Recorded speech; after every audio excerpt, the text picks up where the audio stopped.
Dnes sa podrobnejšie pozrieme na tému prevencie. To sa nám nikdy nechce, že? Ruku na srdce takisto. Na čo by som to robil? Veď to netreba, veď ešte ma nič neboli. A prečo teda musíme na tú prevenciu myslieť a nepodceňovať ju? Prevencia je určite kľúčová, pretože pre nás je určite lepšie riešiť problém skôr, ako vznikne. Je dôležitejšia prevencia u starších ľudí?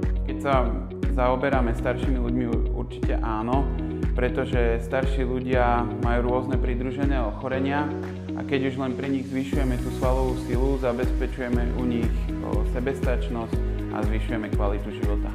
Prečo by sme mali investovať svoj čas a energiu do prevencie, keď nás nič neboli? Rozdelil by som to možno na také tri veci prečo.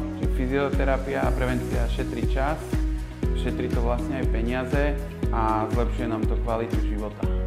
To sú veľmi silné argumenty a verím, že zabrali aj na vás, našich divákov. K Dominikovi si viete rezervovať termín mimoriadne jednoducho a komfortným spôsobom na stránke www.alexia.sk.